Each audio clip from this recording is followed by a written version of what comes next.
Cara mengelola keuangan saat Lebaran. Bagi sebuah negara dengan mayoritas penduduk beragama Islam seperti Indonesia, Lebaran adalah momen yang disambut dengan gegap gempita. Hari Lebaran banyak dimanfaatkan untuk menyambung kembali tali silaturahmi, mengunjungi orang tua dan sanak saudara di kampung halaman, serta melakukan berbagai tradisi yang sangat khas untuk merayakannya. Namun tidak bisa dipungkiri bahwa tradisi Lebaran di Indonesia memerlukan biaya yang tidak sedikit. Banyak orang justru mengalami goncangan finansial hingga terlilit banyak hutang demi merayakan Lebaran dengan serba mewah. Anda pasti tidak ingin jadi semakin pusing bukan setelah Lebaran? Padahal saat Lebaran tiba, pendapatan Anda otomatis juga berlipat. Anda yang bekerja di perusahaan akan mendapatkan THR dan berbagai macam bonus lain yang bisa dinikmati. Namun mengapa tetap saja terasa kurang untuk memenuhi kebutuhan Lebaran? Video ini akan membahas secara tuntas, bagaimana cara mengelola keuangan agar tetap sehat pasca Lebaran, juga permasalahan klasik yang dihadapi, serta bagaimana cara memulihkan kondisi keuangan setelah Hari Raya.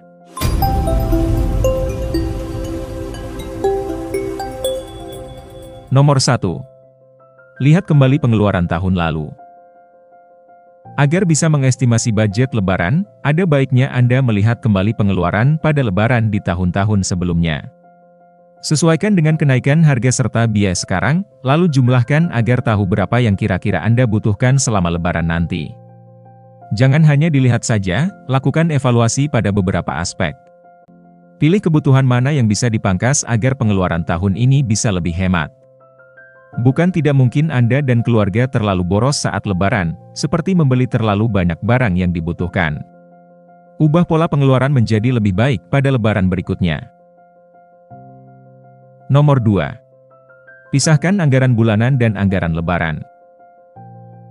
Boleh saja Anda gembira menyambut Lebaran, tapi bukan berarti pengeluaran harus difokuskan hanya untuk perayaan 2 hari itu saja. Ingat bahwa, anggaran bulanan tetap berjalan. Cicilan Anda harus tetap dibayarkan, sehingga Anda harus hati-hati saat menyusun anggaran Lebaran. Pisahkan anggaran bulanan tetap yang harus dibayar seperti tagihan listrik dan air, internet, hingga cicilan rumah dengan biaya khusus Lebaran seperti anggaran pulang kampung, oleh-oleh, hingga biaya mudik. Memisahkan dua anggaran berbeda ini akan menyelamatkan keuangan Anda setelah Lebaran. Jangan sampai semua tagihan wajib Anda terabaikan sementara uang sudah terlanjur habis untuk keperluan Lebaran. Nomor 3. Persiapkan biaya mudik.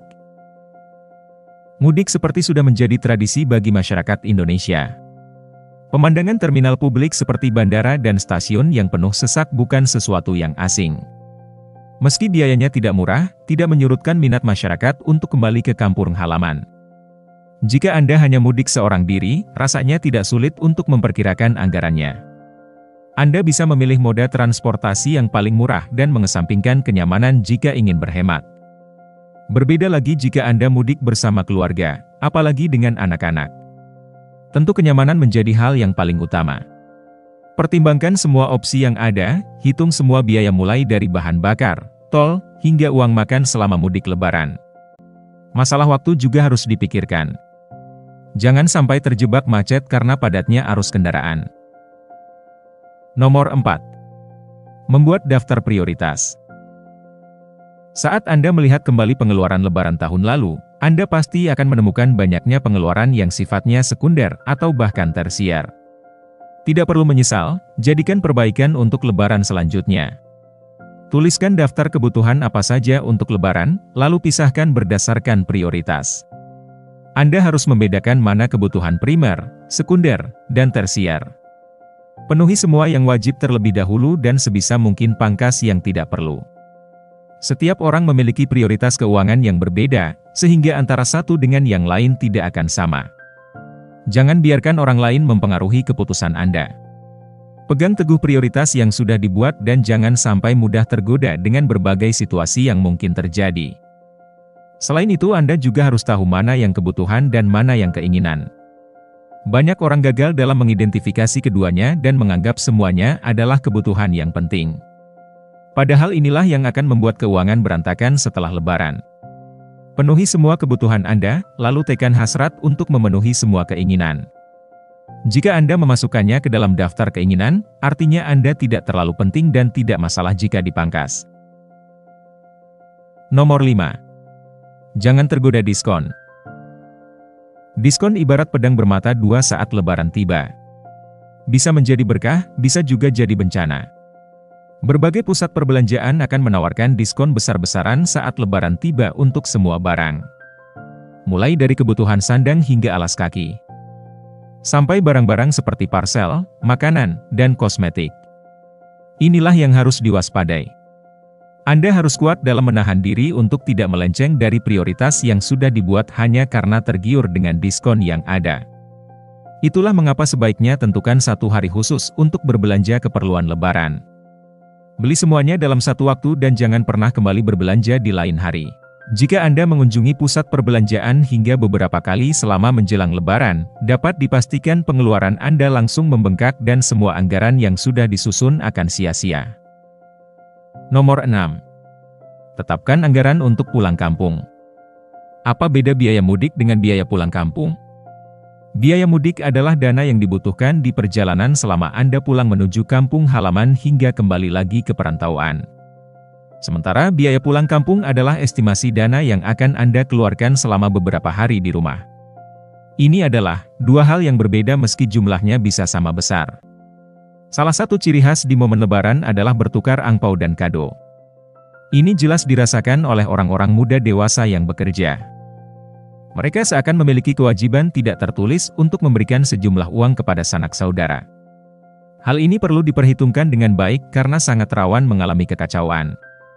Jika Anda tidak bisa memperkirakan berapa jumlah saudara yang akan dikunjungi atau berkunjung, siapkan sejumlah dana tidak terduga. Nomor 7. Kelola uang THR dengan baik. Tunjangan hari raya atau THR adalah hal yang sangat ditunggu-tunggu jika Anda bekerja di sebuah perusahaan. Sayangnya, berapapun THR yang diterima rasanya tidak cukup untuk memenuhi semua kebutuhan selama Lebaran. Padahal THR harus dikelola dengan baik agar tidak ludes dengan sia-sia. THR bisa digunakan untuk membayar biaya Lebaran yang sangat penting seperti zakat. Jika masih tersisa, jangan merasa uang tersebut untung dihambur-hamburkan. Simpan dan tabung THR yang dimiliki untuk keperluan lain yang lebih penting dan mendesak. THR tidak harus Anda habiskan di hari Lebaran.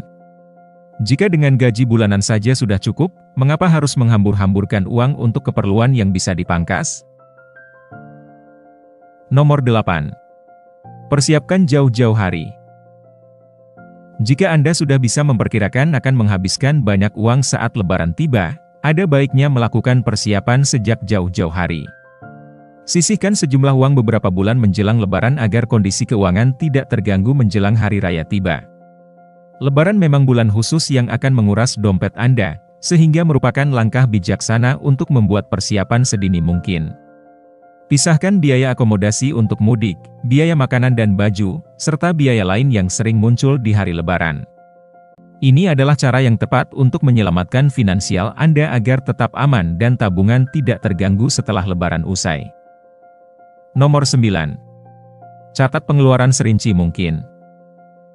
Sudah membuat anggaran bukan berarti tidak perlu mencatat pengeluaran. Justru Anda harus lebih rinci dan teliti dalam mencatat pengeluaran selama hari Lebaran.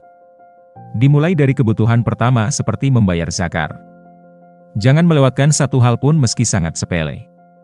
Setiap uang yang Anda keluarkan sangat penting sifatnya dan bisa menjadi bahan evaluasi untuk menyusun budget di Lebaran yang selanjutnya. Dengan mencatat pengeluaran, Anda juga bisa mencegah kondisi keuangan Anda memburuk pasca Lebaran. Anda bisa membandingkan jumlah uang yang tersisa dengan uang yang sudah dikeluarkan setiap saat, kemudian memastikan bahwa semuanya masih dalam batas budget yang sudah Anda susun untuk Lebaran. Dalam perjalanannya, Anda masih bisa memangkas beberapa anggaran yang dirasa tidak perlu atau tidak mendesak agar semakin menghemat. Nomor 10. Cari sumber pendapatan lain. Tidak ada salahnya mencari sumber pendapatan tambahan untuk memenuhi kebutuhan selama Lebaran. Ini bisa jadi cara jitu untuk menyelamatkan keuangan agar tidak berantakan setelah pulang kampung.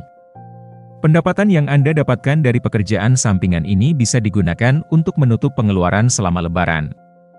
Anda bisa mencari pekerjaan sampingan ini jauh-jauh hari sebelum bulan Ramadan atau selama bulan suci tersebut. Beberapa pekerjaan yang khas di hari raya antara lain adalah berjualan kue kering, mukena atau parsel untuk lebaran. Percaya atau tidak, pendapatan dari penjualan barang-barang tersebut akan meroket sangat tajam selama lebaran. Itulah beberapa cara yang bisa dilakukan untuk mengelola keuangan selama lebaran. Jangan sampai perayaan selama 2 hari saja menggoncang keuangan Anda selama beberapa bulan. Perhitungkan dengan baik setiap kebutuhan yang ada, jangan sampai berantakan.